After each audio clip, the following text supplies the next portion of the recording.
We all have secrets, don't we? Even when we were only kids. Most secrets are stupid things at that age. Things you look back on and you laugh about. My secrets, though, they were stranger. How could this have happened? I heard that a lot in the months after. My mom whispered it a lot as we watched the paramedics wade out of the water, a stretcher carried between them. It was written in the newspaper beneath the pictures of me and my friends, bold like an accusation, a question no one could answer. Then, once again, after the funeral, when Robbie's dad slid to the floor in front of us all and just sat crying. I heard him say it as a couple of the other dads helped him up and took him home, his broken voice fading into the distance. I remember the awkward silence that followed. Nobody wanted to be the first to speak. How could this have happened? We lived in one of the safest towns in the entire country. Whole population was hardly 2,000, and I knew every name, even at my age. The most heinous local crime had been perpetrated by my own uncle, drunk driving his new Chevy into some parked cars on Main Street. And then everything changed in a single night. I walked back through the remains of our town.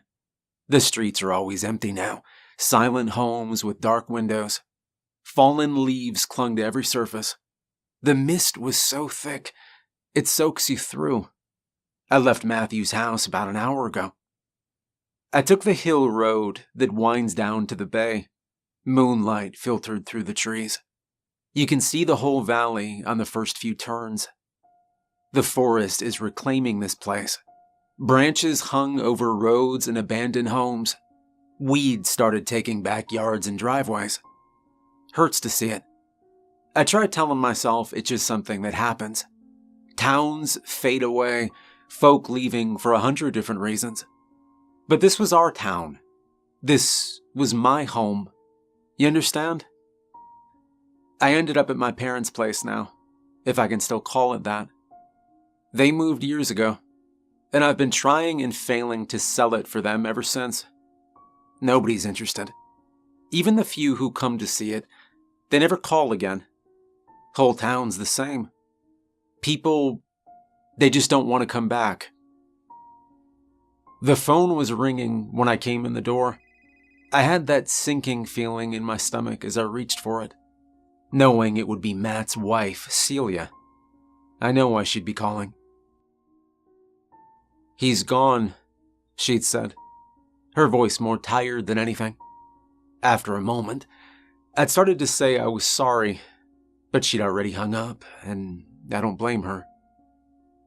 She'd read about what happened to us when we were boys, and she was smart enough to realize there was more to it, more than Matt would ever tell her.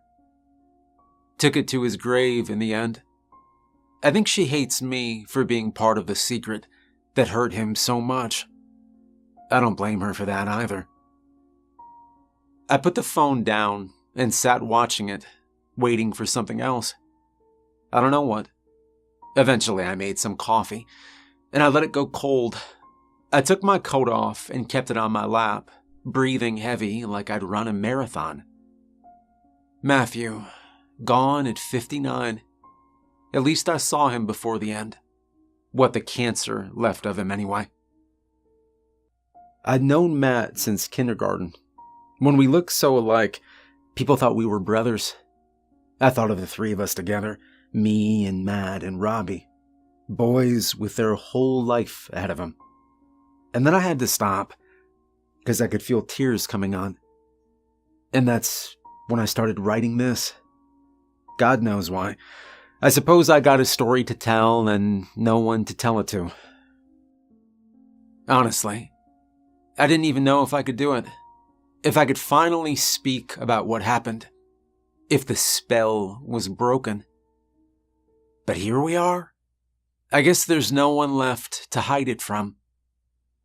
When I was 5 years old, my imaginary friend saved my life. I know. Stupid. Just give me a minute. She was the same age as me.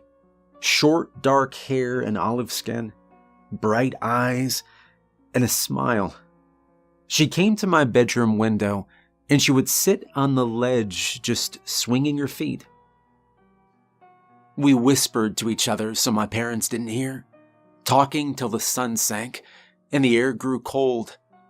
I never saw her anywhere else, and I never even knew her name. In my head, she was always just the girl. From my earliest memories of her, I understood she wasn't a person like me. I saw her vanish once after leaving through the window. She disappeared before her feet touched the grass. I accepted this, as only a young child can. That line between reality and fantasy hadn't really been formed yet at that age. How long had I known her? What did we talk about? I don't honestly know. How much do you remember from that age?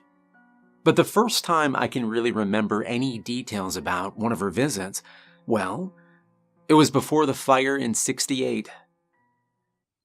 My parents were away for the night, so I was staying with my aunt and uncle. They had no kids of their own, so I got a sleeping bag in the spare room. The girl's voice woke me up in the dark of night. I remember I wasn't scared, just a little surprised, seeing her anywhere other than my room. But there she was, sitting on the floor like it was the most normal thing in the world. "Get up, Jamie," she whispered. "Quickly." I remember sitting up and rubbing my eyes. I coughed, and I realized there was a smell of smoke in the air. "There's a fire downstairs. You need to get out," she said, pointing to the door. I heard the crackle of the flames, saw the light of the blaze shining onto the lawn outside. "Quickly, Jamie, the back door," she pointed. I ran to the hall, shouting for my aunt and uncle as I ran to their room. Truth be told, it's all a blur after that.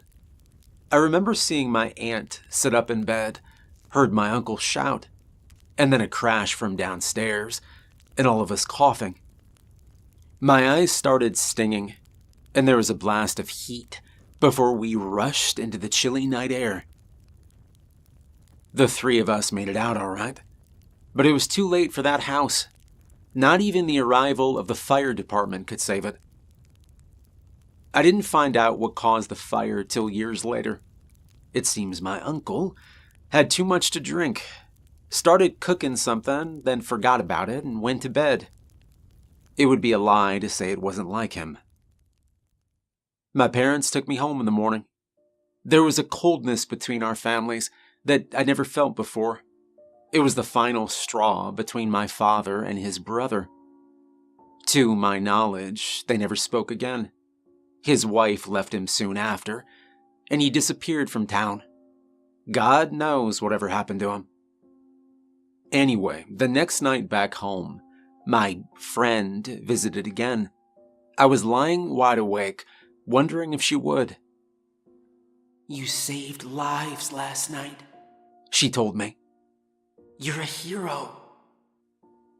Now, I wasn't sure of that, but I was a young boy and it made me feel good, so I took it. I remember her leaning back out the window and looking up to the sky, a half smile on her lips as always. "Remember, James," she said, "I'll always watch out for you, but you have to keep me secret, okay? If you tell anyone about me, I can't ever come back." "I won't tell anybody," I said. "You promise?" Her eyes twinkled. "I promise," I said. "Swear?" Her smile grew wider. "I swear," I said. She gave a little laugh, face lit in the moonlight, and then she was gone. Seasons went by, birthdays and Christmas, Halloween and Thanksgiving.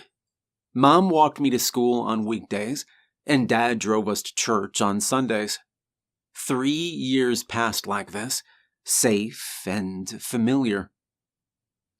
My closest friends in those years were Matt and Robbie. I already knew Matt when we started class together. His family only lived a street away. He had one sister, 2 black Labradors, and too many cats to count. He was confident and outgoing in all the ways I wasn't. So we made a great team. Robbie, we first met in school. He was always the biggest kid in class. He could pass for a few years older, and he acted like it too. His family had only arrived in town at the start of the year. They moved into the old house by the lakeside. Robbie's father was a strange one. The man was nice as pie with other parents around, but cold as ice otherwise. Half the time he treated his son like the boy didn't exist. Other times, like Robbie was a stranger. His mother was nicer, but spoke to us even less than her husband. She had a strong accent and a scar on her cheek that she covered up with too much makeup. Matt, Robbie, and we did everything together. It got so there was no point planning anything without planning for 3. I still treasure these memories, I do. But they've grown bittersweet. There's a touch of pain with every memory now. It was the next June when I saw the girl again. My mom was watching TV downstairs. I think my dad was out front working on the car. I was in my room reading. There was only the nightlight on beside my bed. I was drifting off in the summer night heat. My memories of the girl had faded as the years went by. I'd begun to doubt myself. Had she even been real?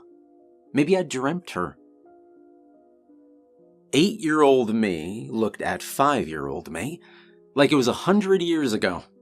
I didn't think I would ever see her again. I was too old to believe in something like that, wasn't I? But all of a sudden, poof, she was there. Real as you or me. "Hello, Jamie. Do you remember me?" Her voice rang out, and I got the scare of my life. I was about to call for my dad when I did recognize her. She had aged as I did, but not so much that I didn't know those eyes. More than anything, though, it was the aura she brought that triggered my memory. How do I explain it? It was like being with her had a dreamlike quality. Like being a little drunk and a little sleepy. The whole world felt further away except for her and her voice. "I remember," I replied, trying to sound surer than I was. I sat up, and my book fell to the floor. "Shh," she said. "Don't let anyone know I'm here." She was real, I thought, not a dream or my imagination. "I've come to help you again, James.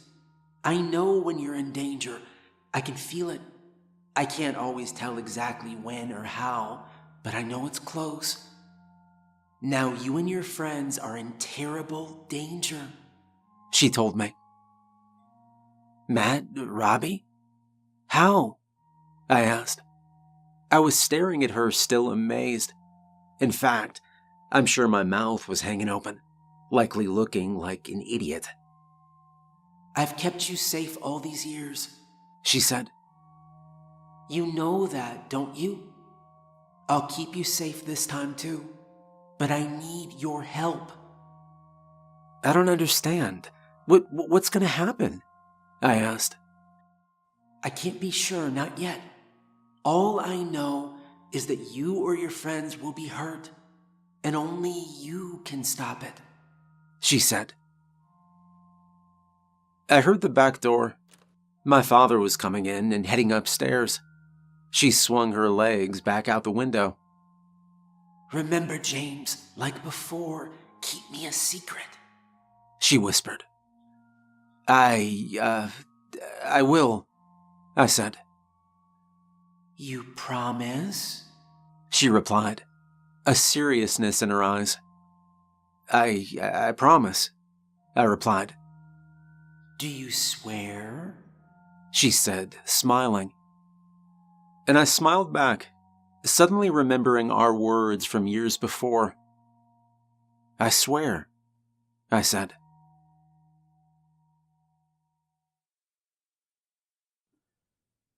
The rest of the summer was like any other. Hot days filled with swatting flies as we hiked through the forest, jumping in the lake, and riding bikes till we could hardly see home. Every day, I found myself thinking about the girl. Should I tell someone about her? What danger could we be in? In the end, I chose to keep quiet. She'd saved me once before, hadn't she? Surely she deserved a little trust. That was the same July Robbie ran away from home. He went off into the hills for a night until Officer McKinn found him. He was eating Pop Rocks and trying to make a fire. We knew something was wrong with him the day before. Robbie was muttering under his breath and cursing like his father. He never told us why he did it, never once even spoke about it. It wasn't long after that, Matt brought up the three of us going camping again. The previous year, we had stayed overnight on the small island out on the lake. It was only 50 yards from Robbie's house on the shore. So, it was just safe enough to get past our parents. Even at that age, we could have waded over, but we used our canoes to get to the island. It felt like more of an adventure that way. After a campfire and enough candy to make us all sick, we shared a tent for the night. Robbie's dad told our parents he would keep an eye on us last time. Said he'd come over for regular checks and watch our campfire. He didn't actually do any of that.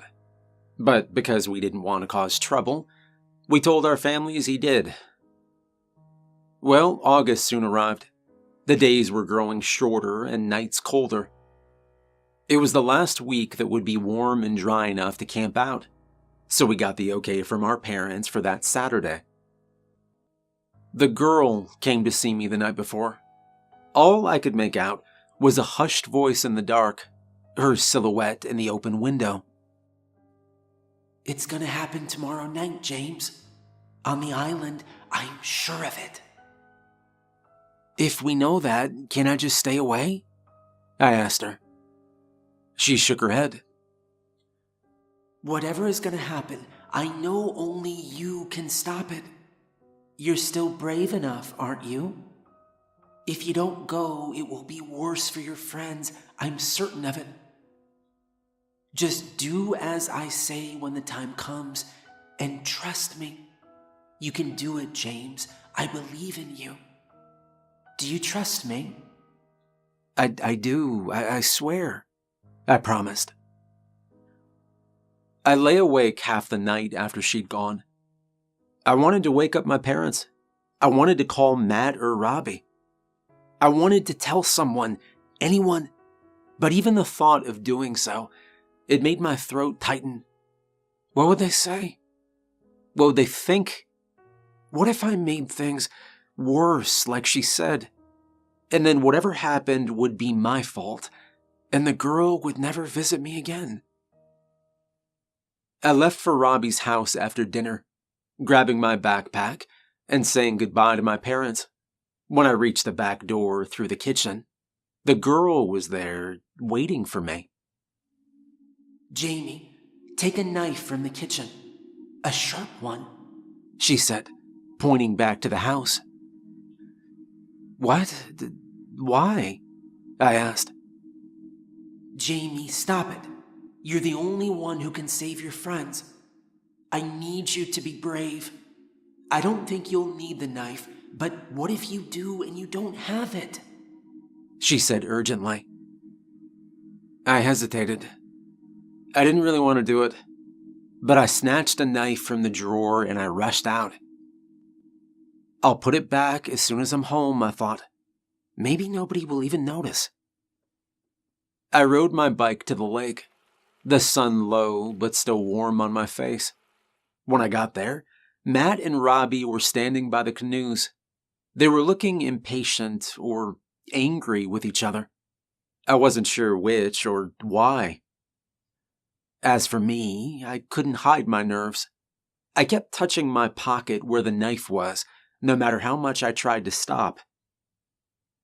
We paddled across in silence, the plastic oars cutting through the reflections of the sky. The sun sank between the hills, and giant clouds moved overhead.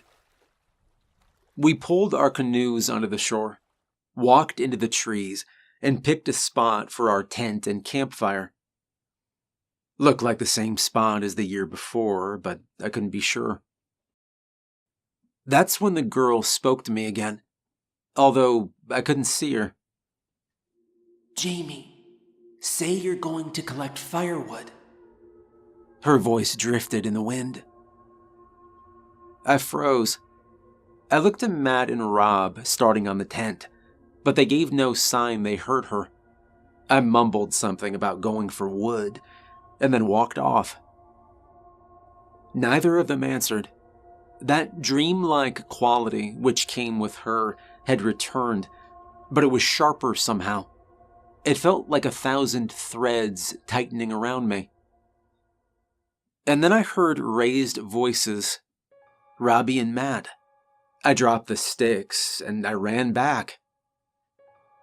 They stood facing each other, a gun in Robbie's hand. I remember how strange it looked. Too big and awkward for his thin arm. We found out afterward he had stolen it from his mother. "What are you doing?" I asked. "Because of him," Robbie said, shaking. "Look, he's got a knife. He was going to kill us." I looked down and saw the glint of a blade in Matt's hand, his sleeve pulled down to cover it. And then the gun went off. I flinched from the sound, heart racing. Matt fell. There was a ringing in my ears. I saw Robbie scramble for the gun where it had jerked out of his hand. And then her voice again. Use the knife, Jamie. He's going to kill you. I looked down at the blade in my own hand. It was like an awful dream. All I had to do was what she asked, and I could wake up and be safe. Robbie's eyes were fixed on the body between us. I saw his face as he realized what he'd done and realized it was forever. He hadn't meant to fire. I knew him, and I knew that. You have to stop him. The knife felt strange in my hand, almost weightless. But I saw Matt, and I knew I didn't have it in me to hurt anyone. No matter what I was told, no matter the consequences, I couldn't do it. And so I threw the knife on the ground. James. Her voice was so sharp I recoiled. What are you doing? Pick it up. No, I said. My words were weak, and I held back crying. I can't. I heard Robbie then, pleading and desperate like me. No, I won't do it, he was saying. He threw it away. He threw it away. And then it broke. The dreamlike state fizzled out, and we were just two scared boys in the dark. Ugh, what a disappointment. Her voice had changed. She laughed. Two cowards failing me at the last moment. This could have been perfect. Well, we'll just have to make do with what we have, she said. Robbie stared at me, confusion showing. We both had heard her, I realized. She wanted us to. You can hear her? He said. There were sounds now from the opposite shore. Raised voices. Robbie glanced away, terrified. The gun hung limp in his hand. My eye was drawn to the barrel, and I found I couldn't answer him. I'd frozen up with shock, and I couldn't even move. The girl spoke again, but not to me. Matt's dead, and you killed him, Robbie. What are your parents gonna say? What are they gonna do? No, I didn't mean it. I didn't, he said. Oh, but you did. You killed one friend, and you're gonna kill another. Jamie saw it all. The girl laughed. But you said he was gonna hurt us. You said I was the only one who could stop it. I heard more shouting.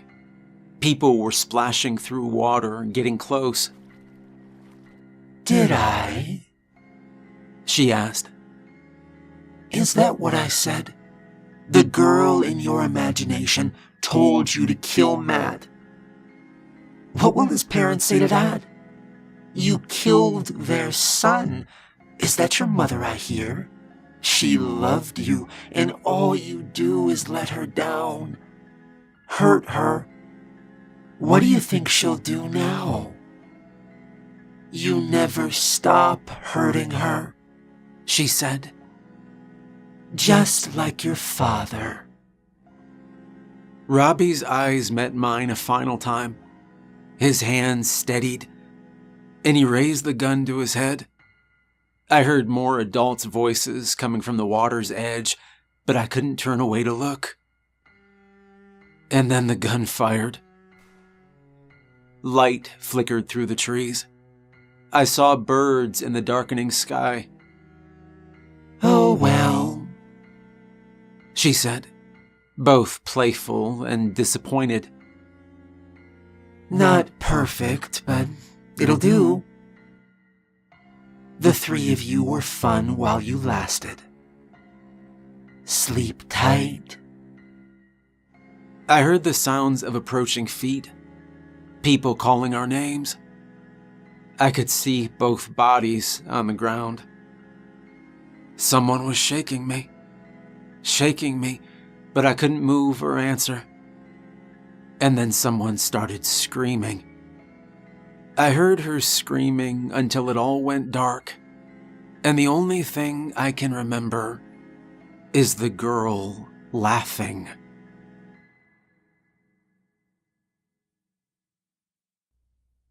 The months immediately after are filled with police, doctors, and other strangers with worried or angry faces. And then a lonely, endless emptiness in the days and nights which followed. I tried to hide from it all, but I had nowhere to go. Matt had survived, which was the only bright spot. Still, it was a close thing, and he spent until October in the hospital. I lost my voice for those first few weeks. I was only able to squeeze out the odd, meaningless sound. I couldn't even write. Any attempt to form words became a senseless jumble in my mind. The family doctor said it was trauma, but I knew the truth. It was a warning, a reminder that I couldn't speak of her. I'd sworn, hadn't I? I had sworn, and somehow I knew she would hold me to it. My mom often sat with me in those times, just holding my hand, talking to me about anything she could think of, in the hope something would help. I can still see the look on her face, how it pained her to see me struggle. More than anything, I wanted to speak, but I just couldn't do it. My father, well, he dealt with things in a very different way. He started withdrawing, started taking long walks or sitting in his office for hours. I think he felt that he'd failed me somehow, that he hadn't been there to protect me when I needed him. I finally found my voice one night when I woke up from a nightmare. I called for my dad without even thinking, just as I had when I was a little boy. Dad was the first word I'd ever spoken, and here it was again.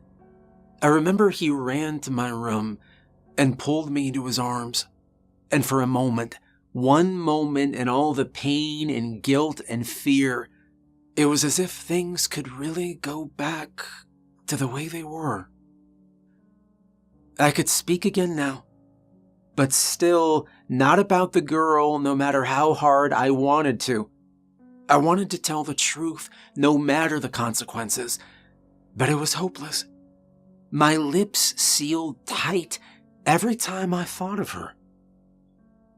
I tried to write it down or even circle the words I needed in books, but my hand, it just froze as soon as I tried. When Matt left the hospital, I found that he'd been rendered mute as I had. His parents took him to multiple doctors and psychologists, but no improvement. He couldn't break the spell. "It's okay," I told him, the first time we were alone. "I know." Our eyes met then, and he let out a long breath. His face was pale, and he started to cry. And that was the moment we both understood. There was no need for words. We would share this, but never speak of it again. We couldn't tell anyone even if we tried. In time, he was able to start talking like I could. Though the inability to discuss the girl, it never wore off. I wondered how and when she'd visited him. Did he know how she'd lied to us? Did he still see her? I could never know for certain. All I could do was hope. Robbie's parents claimed the pistol had been locked in their safe, said their son didn't even know about the gun. I could guess at how he knew about it and how he knew the code to the safe. The girl told him. I was sure of it. The town seemed split over how they felt about the couple. There were equal parts pity and anger. A lot of folk were feeling that way about each other since the incident. His father fled town before the year was up and vanished without a trace. And then on Christmas Eve, his mom drove their car into the lake. She swerved to miss my uncle's ex-wife of all people. Sad as it was, his mother's death became lost under everything else that had happened. She died in the cold, dark water, and it keeps me awake at night, wondering how she felt at the end. People spoke about that family, like they brought this evil to our town, like they carried it here with them in their beat-up station wagon. Bullshit. Even if it was true, what if they had? I didn't realize the truth until it was too late, you see. I'd always imagined that we were the only ones she'd preyed on, that, I don't know, it was a one-off. It took me years to suspect any different. In my defense, the incident caused my family to withdraw from the rest of town. Or them from us, I don't know. No doubt it led to Matt's parents' decision to leave, moving away the year before we started high school. We kept in touch, but I didn't see him again until we were nearly 20, so I was on my own. 2 years after Robbie's death, there was another murder. A group of teenagers on the other side of the valley were down by the lake. They were listening to music and sharing a stolen bottle of whiskey. Before the sun had set, one had died, and 4 others were seriously hurt.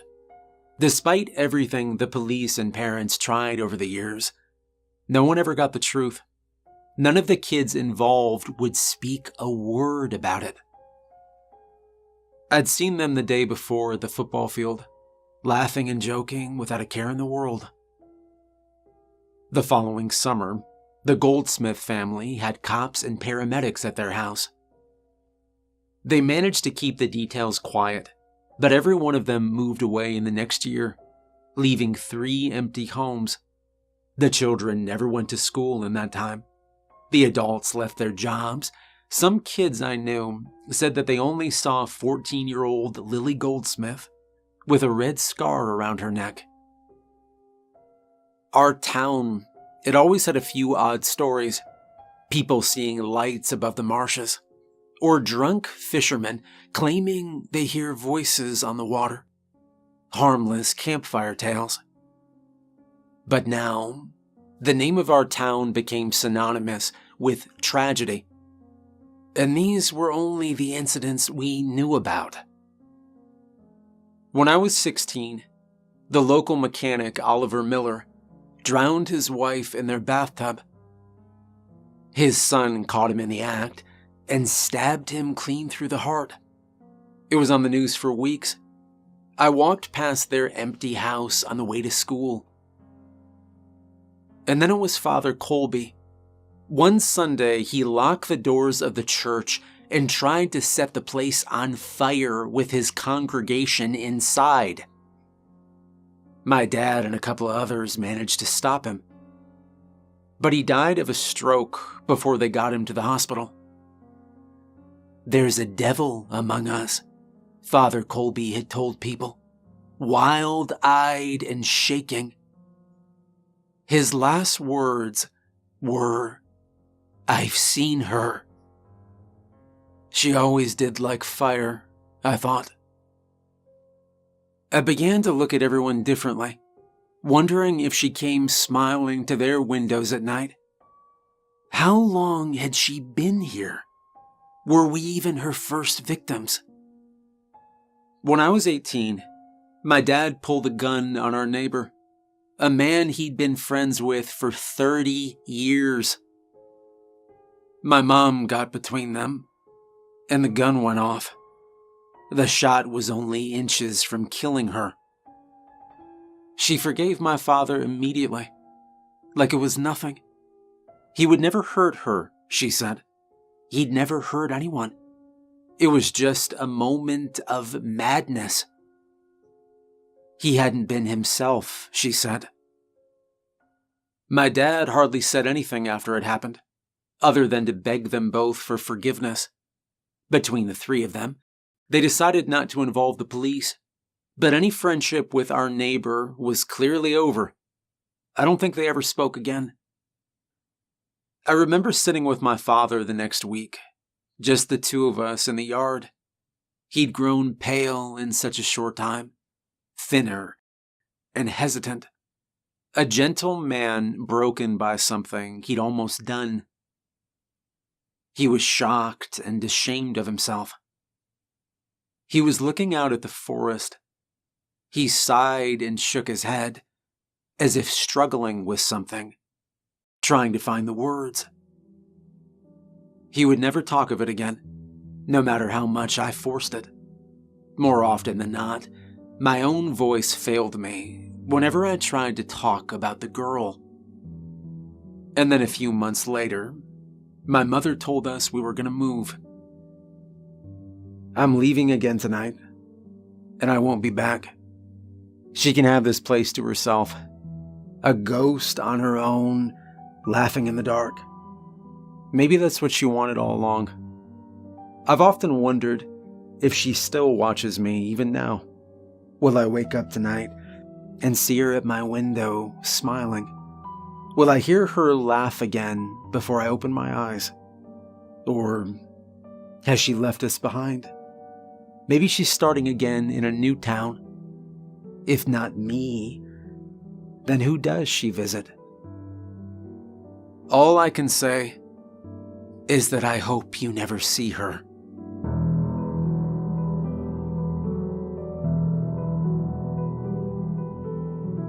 Hey, I hope you enjoyed the video. Special thank you to all my patrons. If you'd like to become a supporter on Patreon, there's a link in the description. I hope you have a great night, and thanks for watching.